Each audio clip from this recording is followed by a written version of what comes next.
इस वक्त की बड़ी खबर मैं आपको बताने जा रही हूं। गुजरात में एटीएस को बहुत बड़ी कामयाबी मिली है। अलकायदा से जुड़ी एक महिला आतंकवादी गुजरात एटीएस ने गिरफ्तार किया है।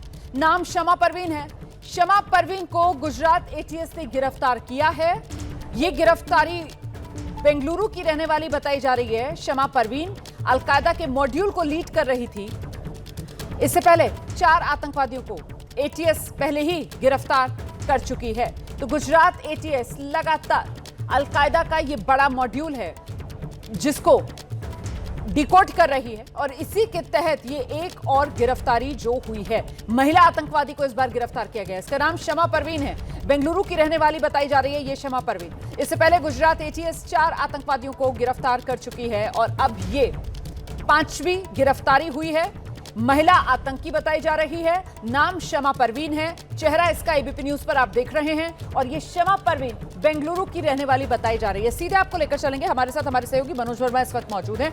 मनोज, ये गिरफ्तारी किस तरीके से मुमकिन हो पाई और क्या भूमिका शमा परवीन की बताई जा रही है? कौन है ये शमा परवीन? जी बिल्कुल, देखिए आपको बताना चाहूंगा कि शमा परवीन ही जो है इस पूरे मॉड्यूल की मास्टरमाइंड इसको बताया जा रहा है। आपको याद होगा कि इससे पहले गुजरात एटीएस ने 4 लोगों को गिरफ्तार किया था जो संदिग्ध AQIs के आतंकी थे।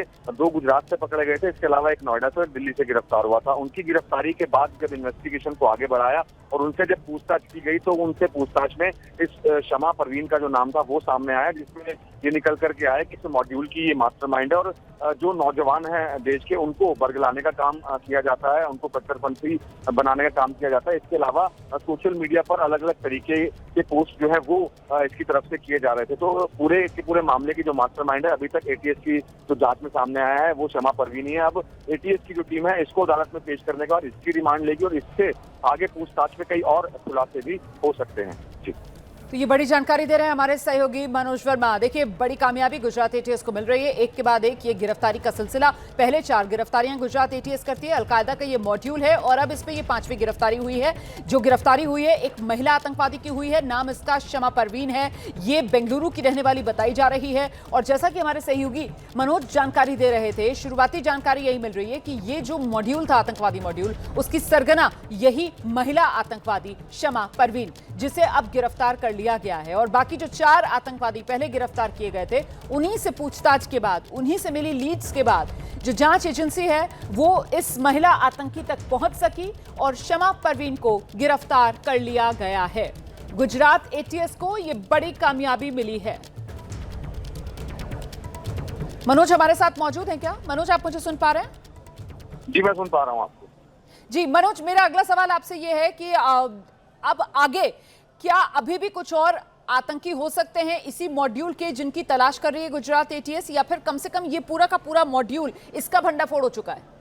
जी बिल्कुल, देखिए आपको बताना चाहूंगा जो गुजरात एटीएस के जो सूत्र हैं उनसे जो हमारी बातचीत हुई है, उनका कहना है कि ये अभी कुछ ही लोग हैं जो गिरफ्तार हुए। इस मामले की इन्वेस्टिगेशन अभी लगातार चल रही है। शुरुआत इस जो मामले की थी वो आपको बताना चाहूंगा कि वो सोशल मीडिया के जरिए हुई थी। सोशल मीडिया पर कुछ ऐसे पोस्ट देखे गए थे जो भारत के खिलाफ पोस्ट किए जा रहे थे। उसके बाद गुजरात एटीएस ने अपनी जांच को आगे बढ़ाया और 4 लोगों को गिरफ्तार किया। जब उनकी गिरफ्तारी हुई तो उसके बाद उनसे पूछताछ में शमा परवीन का नाम सामने आया। इसको अब गिरफ्तार कर लिया गया है और एटीएस के सूत्रों का साफ तौर पर यह कहना है कि शमा परवीन से पूछताछ के बाद इस मामले में और भी नाम सामने आ सकते हैं। यानी कि ये पूरा मॉड्यूल अभी बस नहीं हुआ है, इस मामले में और आगे गिरफ्तारियां हो सकती है। जब शमा परवीन से पूछताछ होगी तब ये आगे सामने आएगा कि क्या वो कहीं विदेश में बैठे लोगों के संपर्क में तो नहीं थी। जाहिर तौर पर मैं पाकिस्तान का नाम ले रहा हूं क्योंकि वो इस वजह से कि जो सोशल मीडिया अकाउंट्स है उसमें कुछ पाकिस्तान के अकाउंट्स भी जो एजेंसीज की तरफ से और जो एटीएस है उनकी तरफ से देखे गए थे। तो अब आगे जो एटीएस है उनकी जांच यही रहेगी क्या शमा परवीन आगे किसी और लोगों के संपर्क में भी थी क्या। अच्छा मनोज, ये भी बताइए कि शमा परवीन, इसकी गिरफ्तारी बेंगलुरु से हुई है और बाकी जो 4 हैं उनकी गिरफ्तारी क्या एक ही जगह से हुई या अलग अलग जगह से हुई? और इससे क्या ये समझ में आ रहा है कि ये जो अलकायदा का मॉड्यूल है ये देश भर में अपने पैर पसारने की तैयारी में था? जी बिल्कुल, देखिए ये जो मॉड्यूल था वो पूरे देश भर में अपने पैर पसारने की तैयारी में था। इस मॉड्यूल के निशाने पर जो देश के नौजवान हैं वो होते थे। 2 लोगों की जो गिरफ्तारी थी वो पहले गुजरात से हुई थी और उनकी गिरफ्तारी के बाद एक नोएडा से और एक दिल्ली से गिरफ्तार हुआ था।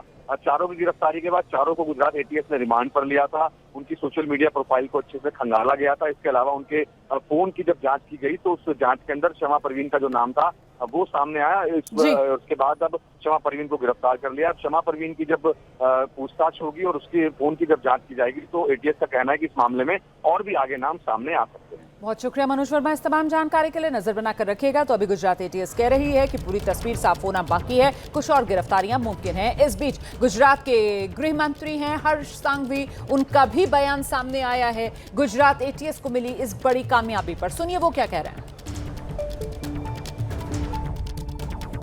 गुजरात एटीएस ने अलकायदा इंडियन सब कॉन्टिनेंट के पहले 4 आतंकियों को गिरफ्तार किया है। कल एक और बड़ी सफलता गुजरात एटीएस को प्राप्त हुई है। एक महिला जो बेंगलुरु से है, ये आतंकी खास तौर पे हाईली रेडिकलाइज है, ऑनलाइन टेरर मॉड्यूल पे काम करती हैं। उसके बहुत ही महत्वपूर्ण पाकिस्तानी संपर्क भी उसके अलग अलग डिवाइसेस से मिले हैं। गुजरात एटीएस की ये प्रोएक्टिवली पुलिसिंग के माध्यम से 5 जितने महत्वपूर्ण ऑनलाइन टेरर मॉड्यूल पे काम करने वाले अलकायदा इंडियन सब कॉन्टिनेंट के ये आतंकियों को गिरफ्तार करने में सफलता प्राप्त हुई है। मैं गुजरात एटीएस को बहुत बहुत अभिनंदन देता हूँ।